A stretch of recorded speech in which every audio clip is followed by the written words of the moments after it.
So you see those lights that I have in the background, right? This white stripe there. How about for the next video, you pick the color. Those are 9 different colors, pick one of them for the next intro. But for today, let's go with that. Boys and 2% girls, my name is Solem, and recently I looked at my collection and saw, damn, I wasted way too much money on this game. I came across this one epic card, something that I actually only played once. And that is Explore Ungoro. It's pretty much like Renowned Darkness, but instead of getting a different hero power and a lot of cards that are random and -1 mana, you get an entire deck full of cards that read Discover a Card. Now, based on my tonality, you might guess that spending 1 extra mana to discover a card that is random is not the best thing, but well, we made this deck fantastic. So how do you actually build Explore Ungoro? So you go into your collection manager, select Warrior, build a new deck, you put in double Explore Ungoro, and yeah, well, you're done. I'm not sure what you expected, but that was the deck building. I thought to make it more interesting, we make it an even deck. We put in Gen, we put in anything else that discovers, and feel how it used to be. Back in 2017, in those good old days, during Ungoro, in which nobody ever played Explore Ungoro. Now, we played that for a couple hours recently on our Twitch.television stream, and I can tell you, I am the Explore Ungoro expert. I'm probably the only person on this planet to use that card and end up winning in a game, because it's that interesting of a power level. But it was nonetheless an interesting way to experience Hearthstone, as it feels like playing a tavern brawl, but your opponent can play all the cards they want. So it's like an unfair tavern brawl. Yeah, sounds like tons of fun. And before we go into my attempts on how to make Explore Ungoro work, just a quick shout out to all you guys who clicked the subscribe button. The 40% of you, thank you. Now let's go into our very first attempt, which was against the priest. And by the way, in the recent videos, whenever I made something like a post commentary, I just put my face cam where my live face cam is. So I put this picture right here, over there. What if we just don't? Maybe you prefer that, maybe not. We open the game with the most broken card, Explore Ungoro, transforming the entire deck into Discover a Card spells. Next we play Jeweled Scarab, getting a Saboteur, which we then play, and it just dies to Shadowwood Pain. But look at the animation for Choose Your Path. Isn't that pretty? We get our safe 4-drop, equipping a weapon, and then we place a Golden Light Spawn, a card that I haven't seen in like 5 years. The first card we discover is Witch's Cauldron, which can offer us any shaman spell. We also get a Master of Ceremony to have a 4-tech minion. Now the first spell we get is Totemic Search. Yeah, it turns out we don't have any totems, so that doesn't do much. Next we discover that our opponent is paid to win using a legendary minion like Chameleos just to discover a card. We get ourselves a Charge minion, a Red Mana Worm, as well as Light's Champion, before we play Master of Ceremony and trade the Light Spawn. We trade into the Convincing Infiltrator to get another Shaman spell, and it's Totemic Might. Yeah, we have Totemic Search and Totemic Might. Out of every single random Shaman spell you can get, we got those two. Nonetheless, we kill the Infiltrator and summon Light's Champion. Against the enemy's Lost Horse Rider, we summon our Red Mana Worm and get a Dragon Breeder. Trade the Champion, see our Mana Worm dies, and discover a Taunt Guy, which we then play and get a Dire Horn. After our opponent plays 2 minions, we discover Emperor Torison and trade their 4-drop. Emperor dies to Shadow of Death, and our opponent randomly, from that fun card called Marcus, got a Lady in White. Now Lady in White makes it so that it casts Inner Fire on every single minion in their deck, meaning that the attack is going to be equal to every single minion's health. We trade our Taunt Guy, play another Taunt Guy, and the moment I try to stand up to get something, Nosdormu is summoned. I barely see the animation and hurry back in order to trade and think about my turn. 1 second later and I would have missed that. Despite having Marion the Fox in the hand, I do not pick Crest Alchemist but a weapon instead, and summon Direhorn. Now our opponent, being the very first person on this planet playing Wasteland Scorpid, actually gets synergy because of the random Lady in White, making it a 9/9 for 7 mana. We summon Marion, trade into it, and see that the box is kinda stuck there. I'm not sure what happened. We get Wanderer's Wand to deal 2 damage face. The random Shifter Xeris allows our opponent to trade into our 5/7, Scorpid deals with Direhorn, and Lifesteal Guy with our 2/1. Now, Wanderer's Wand, who would have guessed, draws 3 cards, and those are all Discover Your Path. We get a Cthulhu's Chosen, Spirit Singer Umbra, as well as a Rust Steed, and finally Ragnaros as well as Pyromancer.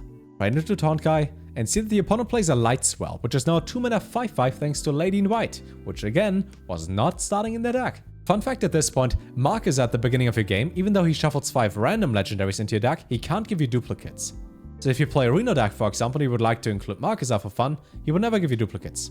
Now we summon Ragnaros, trying to hit the biggest minion, which we do, but our opponent decides to pull a 180 and use Mind Control against us. On top of that, it is also exact lethal. The last time this happened to me was in 2015 when I started playing the game.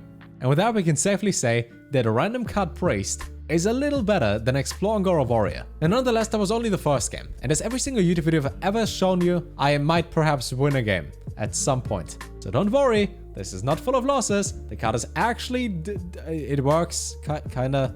You gotta define the term working and good, but yeah. Here's the next game, which is against the Warrior, who summons a Mag minion first and then magnetizes that after we play our 1/1. And when we play Karth and rush into it, they do decide to play another magnetic minion and pretty much play Battlegrounds at this point. When they go face and we trade, they're already at 22 armor. And even though we do remove everything on the field, they summon another minion that would give them armor the moment we trade into it. This is just Armor Warrior. It's turn 5.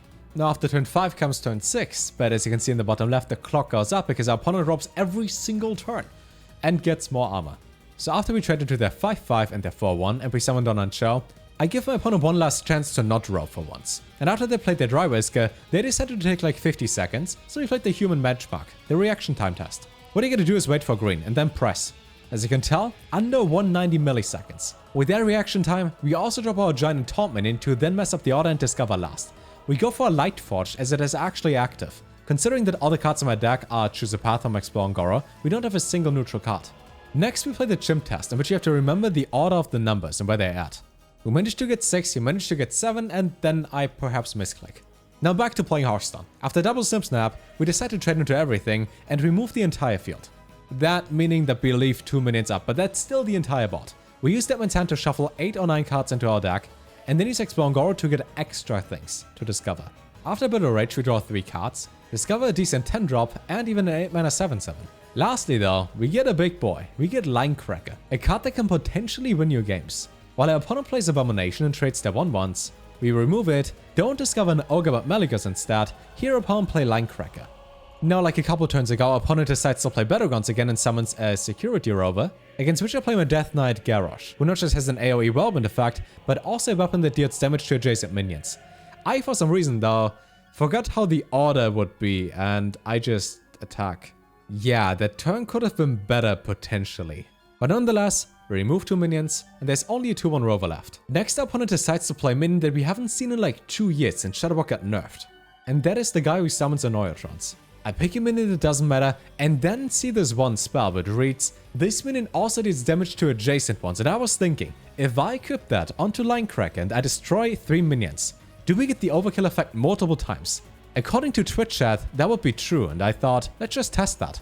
So we equip Linecracker with that, attack the middle Annoyatron, destroy all 3 minions, and it actually works. The overkill effect triggers 3 times, making our Linecracker now 80 attack. We desperately hope for our opponent to not do anything this turn, and they indeed only use Deadman's Hand to shuffle their hand into their deck and summon 2 Taunt minions, which we can easily counter by using double Whirlwind and attacking with our weapon, making it so that we can attack face with Linecracker and winning a game with Explore Ungoro Warrior, getting to 160 attack on our minion and being victorious. Now, while Explore Ungoro might not be the best card, or one of the top 90% of cards, it still exists, and maybe it's in your collection, so you can feel like, hey, there's 100 dust, let me disenchant that. I have to say, compared to Renounced Darkness, this card is really underpowered. I mean, while Renounced Darkness gives you -1 mana on all the cards that are random, you discover random cards, and you have to pay an additional mana crystal just to discover a card. If there would be at least some synergy with that, or some benefit like you upgrade your hero power, or anything else, maybe Explore Ungoro could actually work.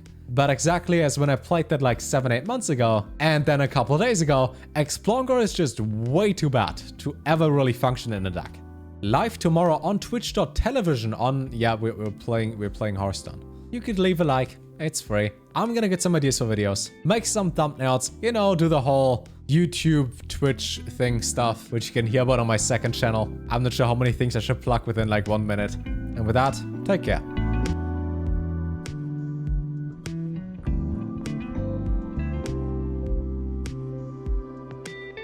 That is a 4-attack weapon and I have a 4 health minion. So guess which minion they are going to attack? Yep, I don't know either. As you can tell by my reaction, I was as confused as you are. Needless to say, we won that game.